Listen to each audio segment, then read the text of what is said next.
2012, Sina was recognized as one of President Barack Obama's White House Champions of Change for his work enabling users with disabilities to succeed in science, technology, engineering, and math STEM fields. Please welcome my friend Sina.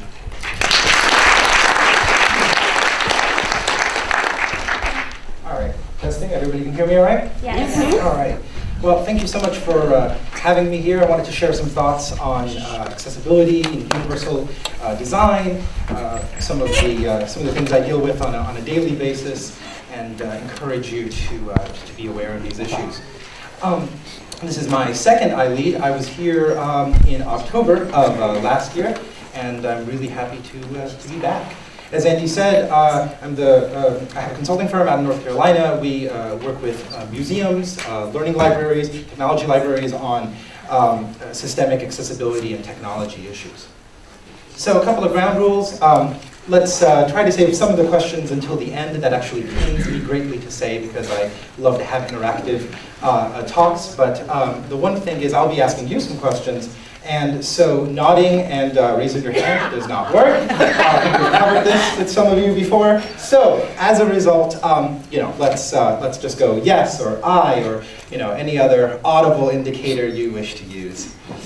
Oh, and a few other things in terms of hashtags and such for this talk. I've been using #ILEADUSA.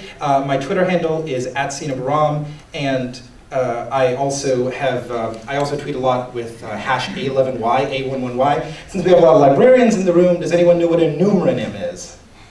Now I know. Ah, really? All right. So numeronym is where you take the first letter of the word and the last letter of the word, and then in the middle you put the number of letters you've chopped off. Okay. So A11Y is accessibility, right? I18N is internationalization. L10N is localization. These are three very popular ones.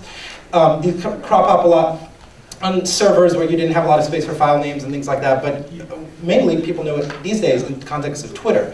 So if you want to follow accessibility-related topics on Twitter, #A11Y or A11Y is a pretty good hashtag to follow. I've also got an accessibility list that I can talk to you guys later about that. So what are we going to talk about today? Basically, what is universal design? Go over a couple of examples of it, some real-world examples. Discuss 7 principles of universal design. I find that these are helpful not only in the digital world, but also in the physical world, etc.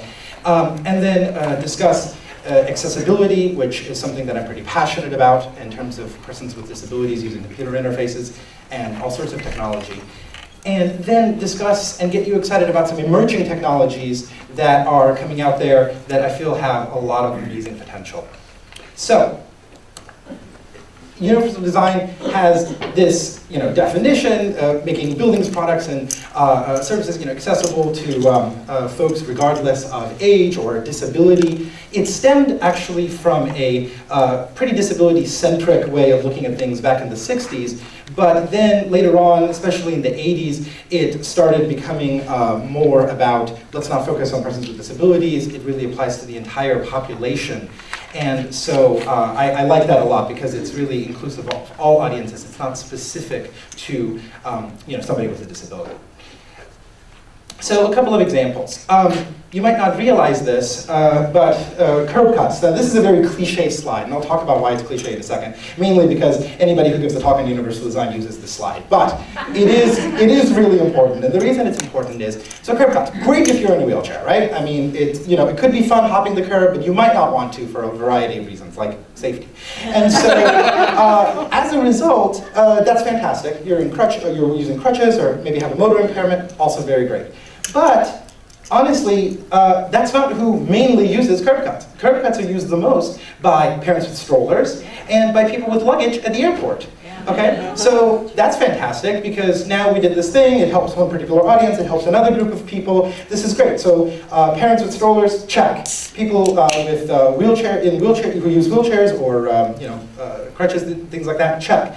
Now, you might think, okay, well, if you're blind, that works too, right? You can walk perfectly, so that's excellent, except for one little thing. If the curb cut is smooth, then you might just accidentally walk into the middle of the street. That could be not good. So because the tactile differentiation between the sidewalk and walking into the street, not so much.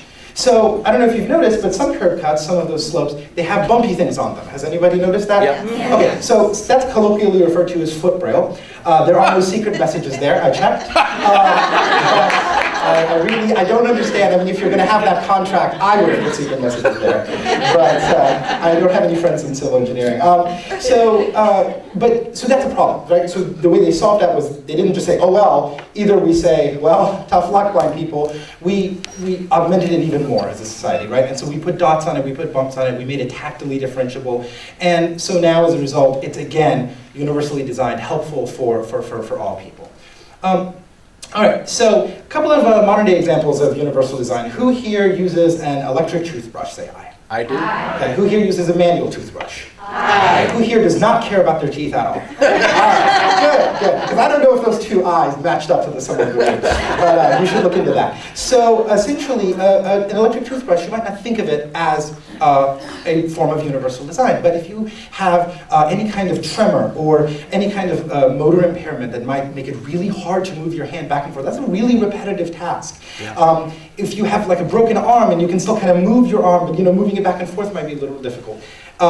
Do something as simple as a vibrating toothbrush, as an electric toothbrush, can be thought of as a form of universal design. And it doesn't prevent someone who perfectly can move their hand back and forth from using it. And that's a really big key, right? Inclusion, not exclusion. You try to open it up to all audiences. Does that make sense? Yep. Yes. Awesome. So another example would be a talking pill bottle. So I think we all have a lot of experience with, let's say taking medicines, or might have an elderly parent or grandparent that takes a lot of medicines. Sometimes they might forget to take them, or can't see so well as as you get a little older. It's not really you. It's just that the newspaper print is too damn small, right? It's always the newspaper's fault. But no, as a result, why make this tiny little prescription on the bottle? Why not just have a little button there? You push it. The pharmacist has recorded it. Maybe take 30 minutes before meals. Don't mix with alcohol. That sort of thing. Right. And this is fantastic. Not only, let's say, if you're blind or can't see it, but if you're not wearing your glasses in the morning, or you don't have your contacts in, so you're temporarily blind, right? Or, for example, if English isn't your first language, the pharmacist, if you go, like, for example, over to a foreign country, then maybe the pharmacist happens to know English, or they happen to know German if you speak that, and they can record it in that. So it's this idea of just having real-world objects and digital objects as well, which we'll talk about in a bit, be able to adapt to the user, all right? Be able to be a little dynamic. All right, the other thing is light switches. So light switches, I mean, it doesn't get more boring than light switches, but the thing is, these are really important. So you remember the old light switches? We probably have some around here too. It's just the little rectangle that would come out, and you would flip it up and down, and that would turn off and on the lights, right? Well, the thing is that if you've noticed the newer light switches, have you guys noticed the bars? It's kind of like this flat bar, and you push it in and push it out, right? So that's a lot better of a light switch. And the reason is for a variety of reasons. Again, you have a motor impairment. It's a lot harder to actuate that little guy. Sometimes those little switches are really hard to actuate. Those industrial ones, you really have to put some pressure in it. The other reason is, let's say you're carrying some stuff, you got groceries or whatever. It's really easy to hit with your elbow the flatter light switches. So there are all of these reasons for why something as simple as a light switch you can think of in terms of design. Now, in terms of universal design. Now, there's remember that whole inclusion versus exclusion. That doesn't exclude anybody from using it by doing that. Something that might is when we do things that are accessibility or disability specific. So I borrowed, with the intent of returning to my hotel room, this thing. All right, so apparently, I didn't tap in there with a cane and everything, but they might have thought I was deaf, because all disabilities are the same. And so as a result, this is an accessible door knocker. Right? So what happens is, oh, by the way, if you might get maybe I don't want to give people, let's see. So, but it's a flashing light, and and when I bang it, it flashes. Okay, so enough of that. But as a result, this was in my room, and I actually, I give talks on this stuff, and it even took me a minute. What is that, right? And I thought it was like this nifty little doorbell, or maybe I had a little cool call button or something. No, and so it would have been trivial to make this accessible. You put a little braille label on here, accessible door knocker or something, or just don't give it to the blind guy. Whatever the case may be, there are forms of doing it correctly. And so that's kind of an example of trying to help, but maybe not getting there the whole way. So be aware of your audience. That's a recurring theme, right? Be aware of who you want to talk to, who you're addressing, who you want to address. All right, so separate but not equal. This is a civil rights language that we're pretty familiar with from 40, 50 years ago. It's an example of some things not to do. So first of all, call us and we'll help you. This is very common. Why make our website accessible to someone who can't see? We'll just put a 1-800 number on there and call us and we'll help you out, right? So this is not the appropriate way of doing things. This is an atrocious way of doing things. And the reason is that you're forcing that user or that group of users, of which there are many more than you might think, having to take an extra path or a different path than everyone else. And so you don't want to do that. It's also, just a matter of sometimes what if it's signing up for a medical website or, looking up information that's private. You don't want to incur that level of like an invasion of privacy. So you're always trying to aim for, again, just inclusion, not exclusion. I think that's I'm going to be beating that dead horse. So text-only version. This was something that was pretty popular in the 90s. It should have stayed and died there. Unfortunately, it is not. And so this is an example of, well, we've got this cool flashy website. It's got some 3D little twirly things, and so on and so forth. But we're good. We're good. We thought of other audiences. And so folks who are blind, they have this text-only version, right? This is the whole separate but not equal thing, right? That version rarely gets updated. It's not really necessary. If you're interested in that, shameless plug for my talk at 4, and I'll show you how to make websites totally accessible. They can be as 3D and fancy and wonderful as you like, visually. And so it's the separate but not equal. If you look at the common day, 2013, 2014 civil rights language, a lot of folks refer to this as the accessibility ghetto. It's not actually an urban reference, but rather a World War II reference, the idea of segregating people in a group. So it's something you just really don't want to do. It's a bad idea. Don't do it. Specialized interfaces. So this is things like, for example, at a museum, you might have an exhibit, and then you might have something off to the side. So if you're blind, go use this over here, right? Again, separate but not equal. That should be pretty self-explanatory. All right, so the 7 principles of universal design. So there is a Center for Universal Design at NC State, my university, so shout out to the Wolfpack. And this is their plug. And so we're going to go over these 7 principles and how we can link it to digital world, the real world, the physical world, and so on and so forth. All right, so equitable use. So this is the idea that if, regardless of functional limitation, regardless of functional ability, can you still use this thing, right? So the image on the screen here is actually an exhibit I was working on with one of my clients, the Museum of Science up in Cambridge, Massachusetts. Awesome museum, by the way. If you guys have not been there, a lot of fun, really good people. And they were really interested in having an inclusive experience. So the idea here is, again, not the exhibit off to the side. Why can't we just make the regular exhibit accessible? This takes the data from wind turbines that are up on the roof. It takes that data in real time, or maybe like on a 5-minute delay, something like that. And there are all sorts of different wind turbines. So the visitors, as they come to the museum, they can see the graphs of how the different turbines work. Some turbines are more efficient at 5 miles per hour wind, some are more efficient at 10, some have different shapes. How can you compare and contrast these? We use graphs a lot, and spatial information is oftentimes visually displayed. So how do you make that accessible to someone who can't see?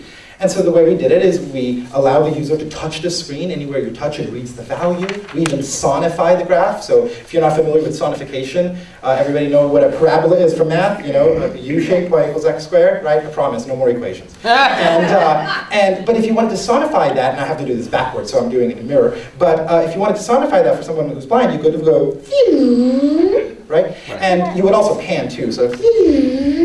And as a result, unfortunately the mic is mono, but that's all right. But when you do that, you can map the visual information to the audio domain, or to your ears, to the audio world.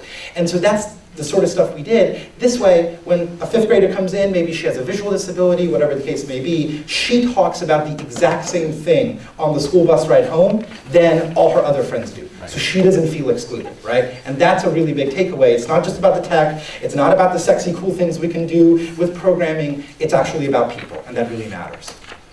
All right, so flexibility in use, right? So this is the idea that people use things different ways, right? So we need to make things flexible. So it's not just technology. You're thinking, well, how does this apply, in like the real world? There's lots of devices that, you can use in very different ways. And so as a result, it's just really important to kind of think about that and think about that people perceive information in different ways. This exhibit was something that I helped design at a hackathon.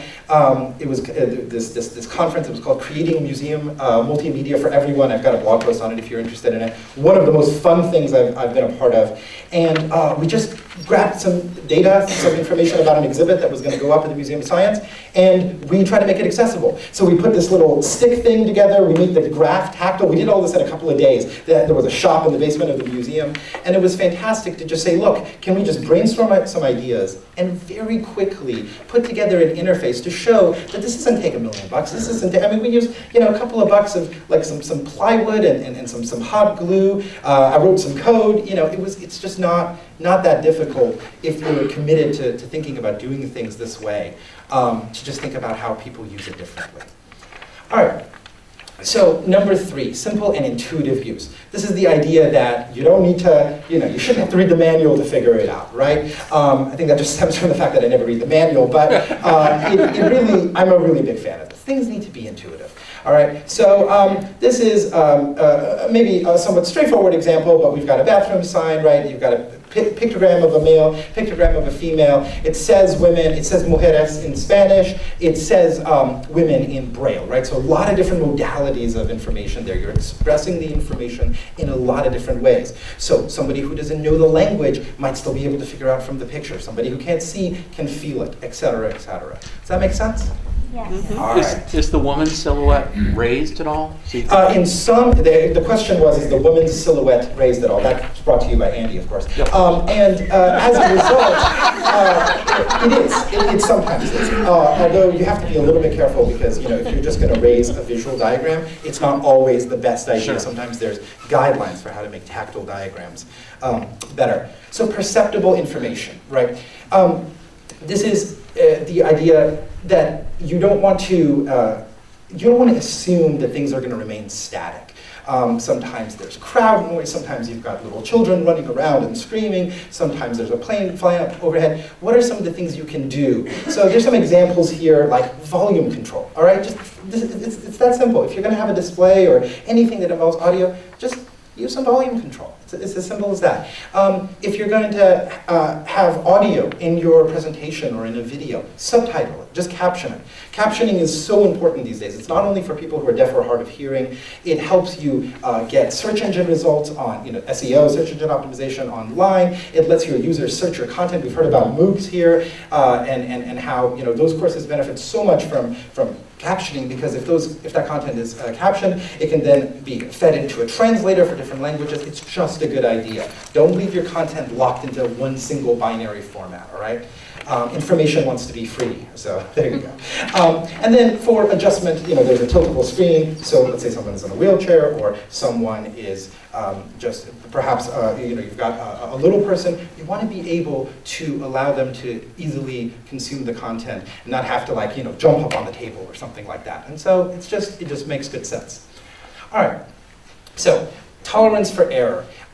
This is the idea that sometimes we make things really complicated and they hold a lot of state, right? They remember what the user did last. And then you get this complicated thing where you walk away from it and then, it's just, somebody else comes up and they're confused as to what to do. An example of something that doesn't do this is a Coke machine, right? Probably should have rebranded this given the his license with Pepsi, but oh well. So this is the idea that, it's pretty hard. Now, I actually have to be very careful when I show this slide at a technology conference because inevitably there's the 20 hands that tell me how to hack a Coke machine, which, I get it. But for most people, it's very hard to screw up a Coke machine. And so it's a lot of tolerance for error. If you put the change in wrong, it spits it out. If you push you push a button without putting money in, it behaves, it just doesn't give you anything, so on and so forth. So this is the idea of tolerance for error. Does that make sense? Yep. Yeah. All right.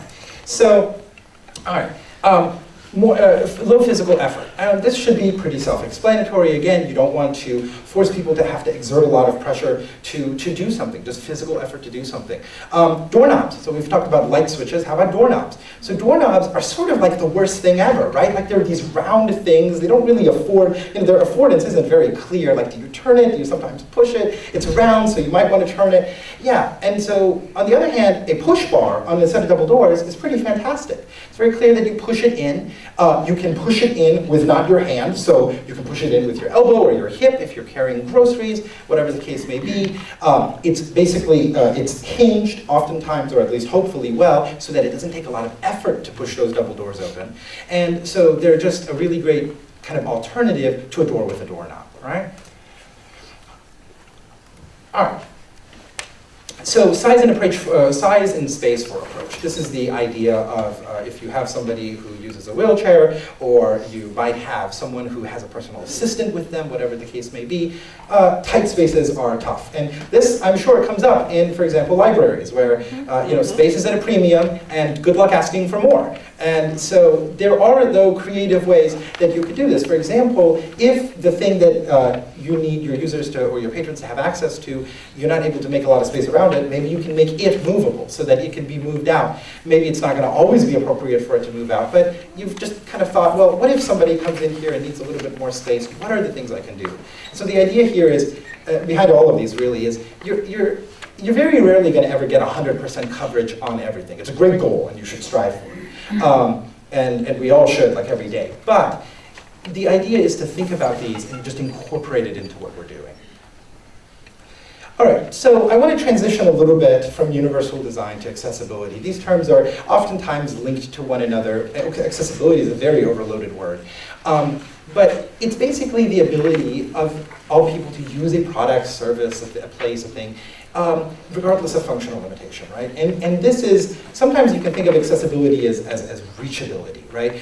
Is the user able to reach everything they need to do? Not only in the physical world, like touch it, but in an interface. Are they able to, for example, if they only use a keyboard, tab to everything, or use the arrow keys to get everything? So kind of coverage or reachability. Whereas oftentimes usability is another term that comes up in the context of accessibility, and that's more, what's their experience? Is it going to take them 30 minutes to do something that another user can do in one? And if so, what can we do about that? So there's that subtle distinction between accessibility and usability.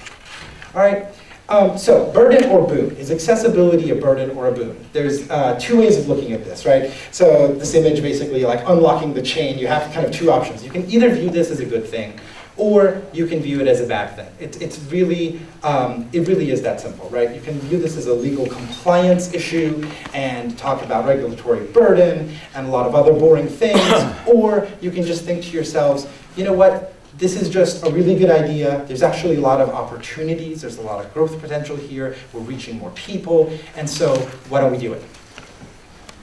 All right, so this is my one slide. This is the one legal slide, right? So I have to do it so Accessibility HQ can sign off. All right, so basically it's the law. You should do it. It's the right thing. And there are things, if you're interested, 508, the American with Disabilities Act, or ADA. There's also 504, and I'll be happy to talk with you about that offline. But given my personality and sort of the wonderful, amazing people I get to deal with on a daily basis, I rarely use this. I don't talk about the law, I don't talk about legal requirements. I talk about people, sometimes with businesses. I talk about things like return on investment, which we'll get to in a second. And those are the better ways and better reasons of doing this stuff, not because you're worried about getting sued. There is one thing of note. The UN has the Convention for Civil Rights, Persons with Disabilities, which I believe, given recent administrative changes here in the US, we did finally pass. So we are now a signatory on that convention. The other thing I'll mention, just to call out to you guys, librarians are the good guys, okay? So I really should not need to talk about legal stuff with you guys. You guys are the good guys. You are like, you dwell in temples of knowledge, and so this is very simple. Let's do it for everybody. So that's why I have it on here. I've said it, let's move on. All right. So Tim Cook, this is the CEO of Apple, took over for Steve Jobs, and he was at a board meeting. And a gentleman from, I believe it was New York, was this conservative group that is one of Apple's investors, one of their institutional investor, so they buy millions of shares at a time, that sort of thing, was complaining a great deal because of Apple's investment in green energy. He was like, well, why are you making data centers that don't poison the planet? You should just care about profit, da-da-da-da-da, right? Very standard business argument.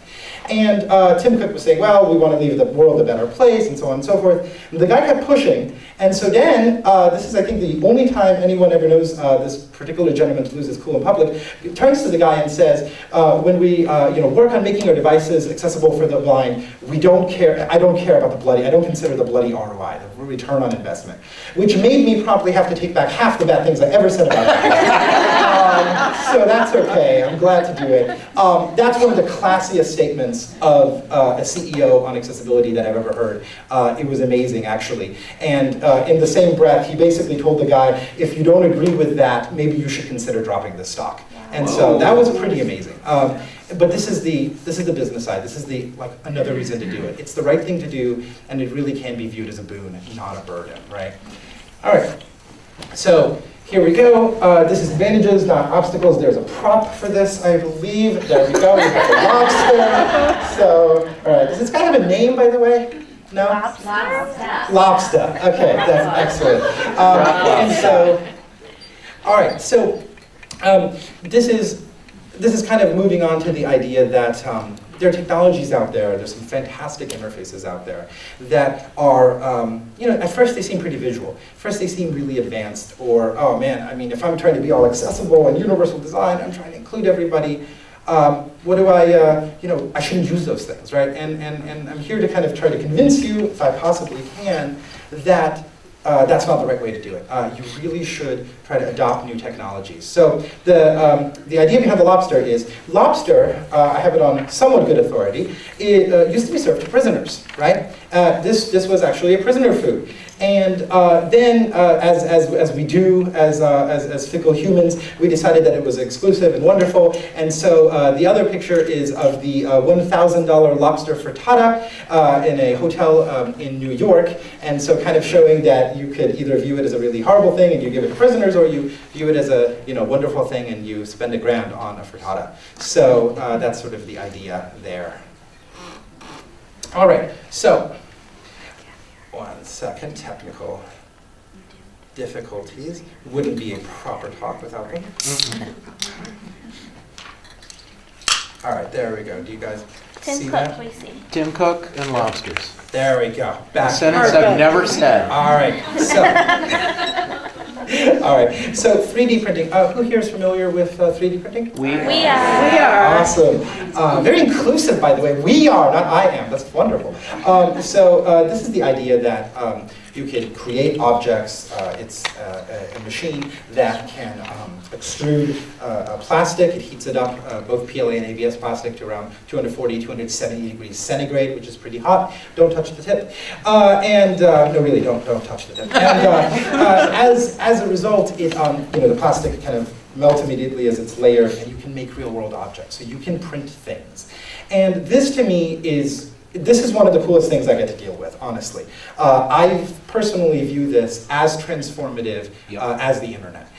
In fact, possibly more so, because it really changes the paradigm of what we think about when we talk about acquiring or getting stuff. Now we can make that stuff. And when you combine it with thoughts like open source and free software and things like that, all of a sudden, someone with a one-time investment and very little materials cost in a third world nation or somewhere else can make their own stuff. A part on your dishwasher breaks, print another one. Was going through a 3D conference. It was a 3D unconference, actually. This is back in North Carolina. And one of my colleagues was bringing their 3D printer to the conference. We all were. We were bringing different examples of things. And he's loading into the back of the pickup truck. It's North Carolina. Everybody has a pickup truck. And he loads it in, and he smashes the back. Just like it bows in. It just snaps right off. And so, oh man, that's horrible. So comes to the conference, and he puts it down. And as he's giving his little intro, we all going around the room giving our 5-10 minute spiel. In his spiel, he told us the story, and then he said, and the MakerBot is sitting in the corner over there printing its own replacement. It'll be done in about an hour and a half. And so it was printing its own replacement. And, by the way, because I'm thinking I might be clumsy again, I made it stronger. I went into the file, I edited it, I made that piece stronger so that next time maybe it won't break so easy. So that to me is really cool. Okay, that's just really, really cool. Obviously, this has accessibility implications as well. It facilitates access to real-world objects. So before, let's say you were blind, you were taking a math class, something like that, and people are talking about something really complicated, like a 3D knot, right? This actually happened to me. I was in the lab with a buddy. He was trying to explain this 3D shape to me. And he's talking to me about a toroid that has no beginning, it has no end, da-da-da-da-da. And we're just, I'm like, I'm not getting this. And so then I said, wait, we have a printer right there on my desk. Why don't you just print it? So he did. So he just drops this in the palm of my hand, right? And I didn't need the verbal description or anything. I could see what he said when he said it has no beginning, no end. I can follow it with my fingers. It's perfectly tactile. It's totally great for kids because it's really nice and hard. You can throw this around a concrete lab. Not that I've ever done that before. And it's great. And so this to me is amazing that we can, using software and one piece of hardware, we can instantiate in the real world something that previously he was having struggle. He was struggling to describe to me. And I just thought that was so cool. The other thing related to 3D printing is you can really explain sometimes concepts that are maybe not totally visual, even if you can see, unless if you're looking at a microscope or an illustration. And so this is a model of DNA, right? And I spent a little bit of time concentrating on not being the stereotypical blind guy working on accessibility, right? So I refused to do that. And so I did everything, you name it, I did it. And one of the things that I thought I was really interested in was bioinformatics and biology, basically, biology plus computers. And so I had done research in this space. Okay, I can tell you about transcription and translation of RNA, but I'd never touched this before. And that was really cool to me, that like now, some third grader, it doesn't matter if they're blind, or maybe they can't just see too great, or maybe have an intellectual disability, they have these multimodal ways of just exploring these objects. This breaks, so what? It's a couple of bucks. It's not even, this is probably 25 cents of material. Doesn't matter. So that's just really transformative as far as I'm concerned. The one other thing I'll show you really quick is, this is a 3D doodler. Is anybody familiar with this? No. All right, so this is a 3D printing pen. So instead of the 3D printer that is this big, about this high, that wide, weighs a good 30 pounds or something on my desk, this is a 3D printer. You load the plastic in at the back here. I have some with me, by the way, so if you guys want to look me up later and you want to make stuff, I should give this to Beck. Okay, all right. So That would be dangerous. Please feel free. And it has little extruder buttons right here, and you can make objects. And so what's interesting here is, I was really fascinated by this because to me I was viewing it as an amazing opportunity for collaboration between someone who can see and someone who can't. Because someone who can see can draw something, say, okay, how about this? And then the person who can't can take this from them and add a little something. So you can actually collaborate even on something really visual like doodling, but do it in a way that has elements of accessibility and universal design, that it's tactile. So I'm really excited about stuff like the 3D doodler. But please see me if you want to play with that. All right, so touch interfaces. This is the idea that basically, well, there's no buttons, so how are you going to use it if you can't see, right? And for a little period of time, this actually used to be true. But it turns out that it doesn't have to be. And the reason is that there are software-based approaches, actually I work on some of this for my dissertation, for taking a touchscreen interface and for making that accessible, all right? So I've got, for example, a regular iPhone here. So here we go. Let me just turn some speech on, and I can show you guys a more in-depth demo of this, but I'll just hold it up to my lavalier mic for a second. So it's doing that, right, it's talking, I can swipe, and for those of you who are here, also I see all the tweets coming in, thanks for that, and I can use gestures to navigate around, right, and there's that, and actually if somebody does want to fire off a tweet, it should actually come in and we can have it read it so we can see that it's automatic. So here we go, no pressure. Yeah. Fire away. All right. Just mention me. You got it, Mindy? All right. Are you tweeting? Mentioned by 10ch. As in the let me play with a pen. There you go. And 10 wants to play with the pen. It's talking a little bit fast, but that's what it said. All right, so there's that. I'll shut her up so she doesn't interrupt. So these kind of interfaces exist. Again, the thing with the Museum of Science, making that kind of visual interface exist. So let's not limit ourselves by oh, it's touch, it's totally not accessible to somebody you can't see, that's nonsense. It's completely able to be made accessible, so let's concentrate on ways of doing it. All right, we've got another prop, so to speak, for this next piece. So let me go ahead and grab that and do this. All right, so I thought the only glasses blind people wear are sunglasses, Dude. right? You rock those, So- I gotta say. These aren't my Ray Charles shades, though. So this is the idea that there's augmented reality. I feel really stereotypical with these. I'm gonna take those off. And so this is the idea of augmented reality. Have people heard of Google Glass? Yep. Yes. So Google Glass is a very simple mechanism. There's a little prism off to the side. It fires light into your eyes. It's a very simple projection system, and it looks like a screen in your peripheral vision. And so when you wear it, you can still see the regular world because it doesn't cover up your central vision. But off into your periphery, you can check your email, or look at a photo that you just took, or look at a map while you're going somewhere. So it's very much the concept of kind of ubiquitous computing. It's always with you, and augmented reality, in that you can take reality, you can take our visual perception of the real world and layer some information on top of it. With Google Glass, it's off to the side. There are some other companies. Oculus Rift is one of those products. They actually just yesterday got acquired by Facebook for $2 billion, and they are a heads-up display. So it covers your vision completely. And as a result, it's immersive, right? And these have some massive opportunities. Well, first of all, for education and for exploring environments that you can't physically afford to go to, and for giving detailed information about the real world, such as, for example, looking at something and then overlaying information on top of it. A lot of cool sci-fi related possibilities.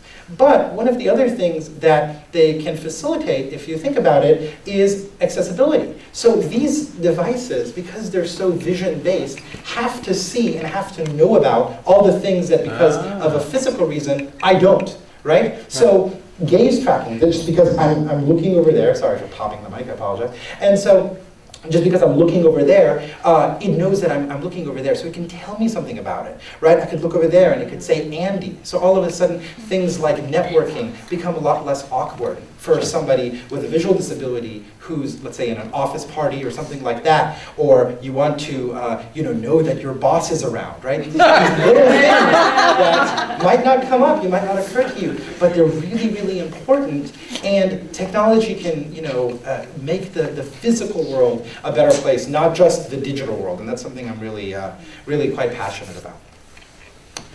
All right, so. All right, here we go. One sec. Same deal. Yep. All right. So, okay. So 3D and natural user interfaces. Are folks here familiar with things like Microsoft Kinect for the Xbox? Yes. Okay. If you have teenage boys, you are. So essentially, the idea here is that why are we limiting ourselves to keyboards and mice and maybe a touch screen? Why can't we use our bodies, our environment as input into technology, right? And so this is this is really prevalent in gaming right now. I love it for things like data exploration. So this is the idea that if you think about it, when I'm using a screen reader, you'll see a little bit more of this at 4 o'clock if you come to the web accessibility thing. But when I'm using a screen reader, it's a very linear interface, right? Because I can't skim, right? Because I'm not seeing that interface. So I'm limited to the keyboard. I can tab around, I can jump around a little bit. But that idea of that 2D perception, that's not there. That was what's so great about touch. When you make a touch screen accessible, one of the wonderful things is, all of a sudden, if somebody says, oh, it's the button in the upper right-hand corner, that makes sense to someone who's blind just as much as it does to someone who can see, because they can move their finger to the upper right-hand corner and it reads that to them. So similarly here, this knows where you're pointing or where you're moving or how you're moving your arm. And because of proprioception, the idea that we know where our limbs are, you can make these non-linear interfaces to data exploration. All of a sudden, you don't have to force someone who's blind, for example, to arrow through all of those rows of a spreadsheet. They can quickly make a gesture or quickly move their hand and pan through that information. So allowing these kinds of static things to come to life is what makes me excited about stuff stuff like natural user interfaces. The Connect is one example. Another one is the Leap Motion. So have folks seen the Minority Report movie? Yeah, sure. Okay, so remember that that interface Tom Cruise was using in there? Okay, so that's there's a company called Leap Motion. And what they do is they basically said, well, we could build that.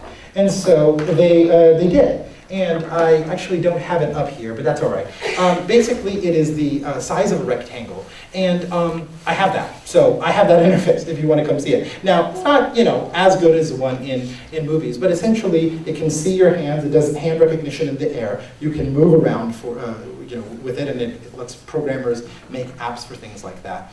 And so, again, this has some fantastic possibilities for data exploration in an eyes-free way. It has some fantastic possibilities for getting kids interested in being more hands-on with what they're interacting with. But it also has some limitations, which is something we should think about in the context of technology. Tom Cruise said he felt like his arms were about to fall off after the 20th taping, right? Because you get this idea of gorilla arm. So there are limitations here to be aware of. But as I'm talking about all of these technologies, one of the takeaways I hope you take from it is play with it. Don't be afraid to just play with it. Sometimes it's appropriate, sometimes it's not, and sometimes it can open up some opportunities that you totally might think might exist just because it's visual at first glance. So personal philosophy towards technology. Basically, my idea is that the more input we can gather from users, from the environment, the better interfaces we can make, right? We can make them rich, interactive, efficient, and all of those great things if we just gather more and more input. Computers were very static for a long time. There was this box, and you would just use that. There was a keyboard. Okay, great. Now we got the mouse, and okay, touch screen's great. But the more input we can gather, the more semantics and the more context clues we can gather from the environment, I personally believe the better we can make technology. And again, it's not just to make technology better, it's the better we can make people's lives, because if they're using technology as a tool, not just for entertainment or gaming or whatnot, then the more we can facilitate technology actually helping people. As for call to action, this is just some personal things that I hope you will do. So when you're designing, when you're laying out an exhibit, when you're putting a display up, if you're just even writing content, it can be anything at all. Think of all audiences, not just the ones you wish you had, not just the ones that you might expect. Try to think of all audiences when you're giving a presentation or anything to see how would that work for them? And what could I do? What little things could I do to make it better? Because it actually turns out that if you do that, you help a lot more than you might think. In college, I would ask my math professors and science professors especially to, instead of saying, we move this over there, right? They would have to say it, right? So we move, I promise no more equations, but we move x plus 3 under y minus 2, that sort of thing. So I could know what they were doing. And every single time I had a professor do that, I would hear students go up to him after class, or her after class, and actually up to me as well, and say, because they did that, I was actually able to follow along better. Because it let me look down on my sheet of notes, and I was taking some notes as I was hearing the information. It reinforced it because maybe I was in the back of the room. Just really simple stuff. But this idea that don't just stick to one modality, it's boring. So, there you go. As far as accessibility challenges go, it's really easy to view this stuff as hard or tough, or I don't have time for it. But there's some really cool opportunities there. And so I would encourage you to just, this is personally a life policy for me, but instead of viewing something as a challenge, view it as an opportunity and as a chance to innovate and to do something really cool there. I think you'll be rewarded for doing that. And as far as new technologies goes, embrace it. All right, don't be afraid to fail forward.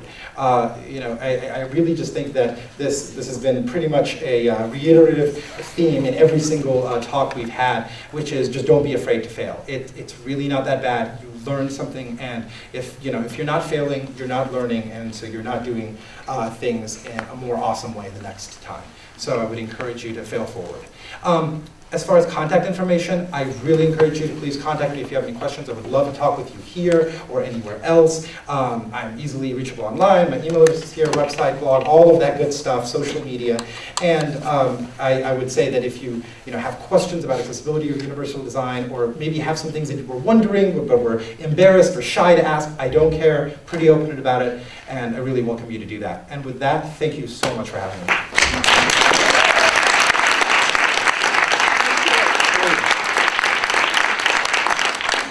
think we have some time for some questions. Yes, we do. We have Gwenny, I think we have about 5 minutes. No, we actually have more than that. Our next session doesn't begin until 2:05. Okay, so it's 20 minutes between now and 2:05. I heard those comments this morning. I'm not getting in the way of bathroom breaks. So it's a lot harder for me to run away from them. But having said that, so we won't bother with raising hands, but if you want to jump out. Or none at all. What would be an easy way to make a current website accessible? For example, you already have tons of images. Yeah, I see what you're talking about. So this is like the remediation problem. So I'll talk to you a little bit more about this at 4. But basically the idea there is you want to think about that a little bit differently than, a lot of the stuff I talked about now. You have the luxury of starting at the beginning, right? I was speaking of universal design and all of those things when you're first making it. But oftentimes in the real world, you have things that you have to make accessible after the fact. And when that's the case, there are some strategies for doing it. The most important is that as you're doing it, make sure you're following standards and guidelines. Those exist. And the other thing is to involve your prospective audience. So do actual user testing. If you're wanting it to be accessible for people with disabilities, then involve people with disabilities. If you're wanting to target an elderly audience, then actually involve them. If you can't involve them in the design because the stuff's already made, at least involve them in the testing as you're remediating it. But as far as a more technical answer, I can get back to you on 4 on the web accessibility front of that. But does that help a little? Yes. I have a question. Is there a way to help a visually impaired person with those Google glasses navigate down the street? Or is there another way to do that? So the question was, is there a way to help someone who's visually impaired with Google Glass navigate down the street? The answer is yes. So there are several ways of doing that. Some of them involve something called computer vision, or teaching computers how to see. The major difficulty sometimes is things like processing power and things like that, and also reliance, right? So if you have good, let's say, mobility skills, you know how to use a cane, you know how to pay attention to traffic patterns. If you want to introduce a technical device into that, you don't want to tell the person only rely on this, right? Because there's a safety issue there, unless if it's 100%, awesome. And it's not there yet. But there are apps that already are starting to look at talking GPS, talking navigation, obstacle detection, points of interest identification, Starbucks, 20 yards to your right, that sort of thing. And so by combining a lot of those things with something as simple as walking with a cane, for example, you can really enhance or augment, which is the whole point, augmented reality, that experience for someone who can't see. And the other importance, of course, is that you're freeing them up to do that with audio because they might be wearing that and therefore they can hear it in their ears because their hands are busy, for example, using a cane. Thank you. Hey, Sina, what's the role of Braille in your world, and where do you see the future of Braille? So I'll parse that 2 different ways. Me personally, and then maybe I'll be really arrogant and talk for all blind people. If you're asking me personally, I find it really helpful in terms of science and mathematics, so basically STEM fields. I think that where you have a lot of spatial information, it's really, really crucial. I think that it's often crucial in times where you don't want to whip out another interface or a technical interface to do something. For example, we could come up with this awesome way of all bathroom signs are totally amazing because they've got this great, like, let's say UPC code or QR code on it, and anybody can use a phone to scan it, or you could just put a Braille label on it. And I don't really want to just take out my phone and be like, is this the women's room? Also that's kind of creepy. Instead of just quickly touching, okay, men versus women, right? So there's immediacy, there's those kinds of situations. I find that with long portions of, what am I trying to say?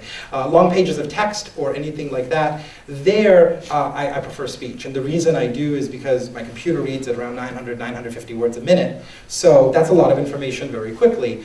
And with Braille, that's going to be a little bit slower.